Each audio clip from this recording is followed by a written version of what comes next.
السلام عليكم ورحمة الله. يوم جديد من أيام كأس العالم قطر 2022، وزي ما اتفقنا وصلنا لمرحلة الحسم ومرحلة الجد. يعني اللي بيخسر بيروح واللي بيكسب بيكمل عشان يشوف ايه اللي وراه بعد كده. دور ال 16 وتكملة للبطولة والنسخة الجميلة من كأس العالم اللي بتقام في قطر. النهارده كان عندنا بطل العالم بيلاعب بولندا.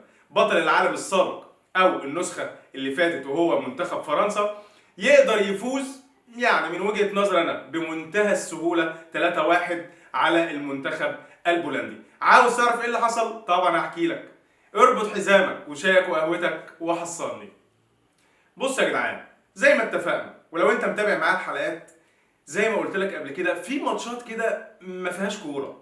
في ماتشات انت كمحلل او انت كاعلامي او انت حتى كلاعب كوره لما تيجي تتكلم فيها كوره ما فيهاش شغل فني ولا شغل كوره كتير. زي اللي حصل النهارده. لو هتيجي تتكلم الشوط الاول، ديدي تشامب المدرب اللي عنده كل المقومات وعنده كل الامكانيات، بطل العالم وبطل اوروبا وعنده افضل لعيبه في العالم، لعب النهارده بطريقه معتاده 4-2-3-1 بالاعتماد على الكتيبه الكبيره بتاعته، زي تشاوميني زي رابيو، قدامهم جريزمان بيعمل الترابط بين نص الملعب والثلاثي الامامي الرهيب، جيرو في الامام وديمبلي ناحيه اليمين، وكمان الراجل اللي هو اعتقد بيجري بسرعه الماخ دلوقتي اللي هو امبابي. يعني امبابي ده اعتقد ان هو اسرع من الصوت يعني.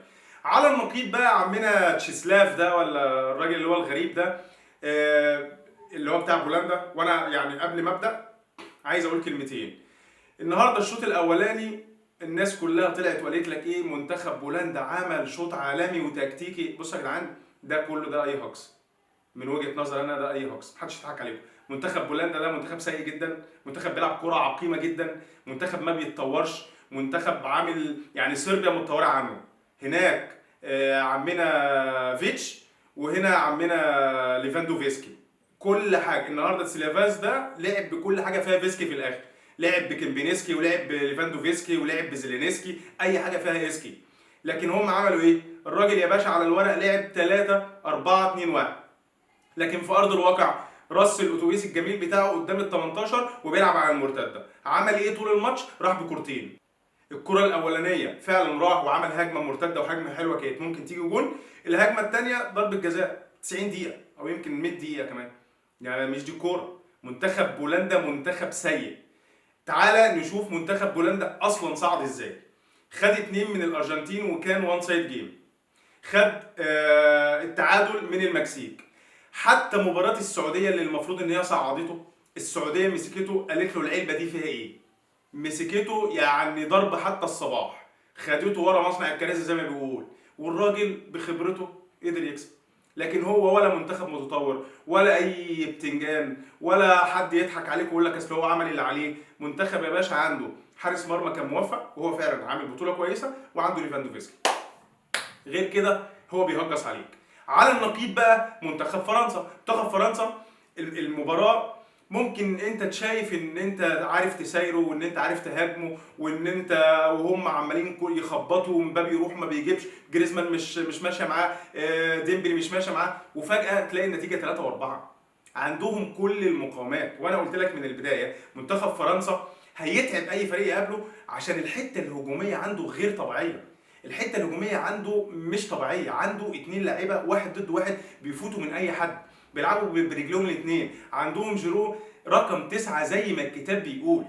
عارف انت اللي هو ايه، الهداف الكلاسيكي اللي الناس كلها اصلا كانوا بيهاجموه وما خدش حقه، هو دلوقتي الهداف التاريخي. عدى حتى تري هنري، ما بقطعش في حد. وبنزيما لعيب هايل، بس حتى الراجل لما يبقى موجود بيهدف وبتكسب بيه والدنيا زي الفل. بيجي من تحت جريزمان اللي عامل بطوله غير طبيعيه ما تحسش بيه، لكن هو لعيب تكتيكي على اعلى مستوى، عامل ربط بين الدفاع والهجوم.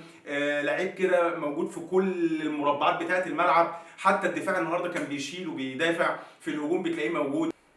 عندك كمان نص ملعب غير طبيعي، تشاوميني رابيو، وكمان قاعد لعيب بيلعب في ريال مدريد يا جدعان قاعد على الدكه بتاعتهم كمان غير طبيعيه. عندك كومان، عندك ويليام، عندك مجموعه لعيبه غير طبيعيه، اللي بيلعب زي اللي ما بيلعبش.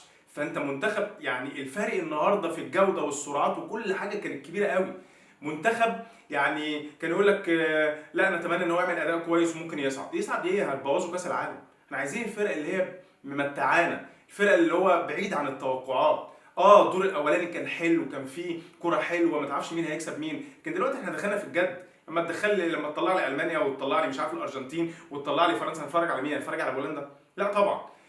فوز حلو ومستحق وسهل. انا شايف ان هو سهل بالنسبه لي، بالنسبه للمنتخب الفرنسي، واتوقع ان هو هيقابل ممكن انجلترا. ده التوقعات بتقول كده، لكن المباراه النهارده هتبقى صعبه جدا. اوعى تنسى كمان ان في مباراه النهارده السنغال، قلوبنا كلنا مع السنغال، وان شاء الله تعمل نتيجه حلوه قدام انجلترا. اللي برضو لما نيجي لانجلترا وهنتكلم على الورق وهنتكلم ملعب، لو هتتكلم ورق، لا العناصر بتاعتهم برضو غير طبيعيه. ساوث جيت عنده كل المقومات بتاعه المكسب، عنده دكه حلوه، عنده سكواد حلو، عنده لعيبه فايقه، احتكاك غير طبيعي، ماشيين كويس، عندهم في اكتر من فكره بيعملوها، يقدروا يعملوا استحواذ ويقدروا عن طريق الجنبين برضو الاقوياء جدا ان هم يعملوا حاجه. عندهم خط الدكه بتاعتهم حلوه قوي، لا عنده كل المقومات. لما تيجي على السنغال، فريق طموح، صعد بصعوبه لكن صعود مستحق مع هولندا، يقدر النهارده يعمل حاجه. فهتتفرج على الادوار اللي جايه، هتتفرج على يعني ماتشات جامده. فرنسا قابلت السنغال او قابلت انجلترا، هنقابل مباريات جامده.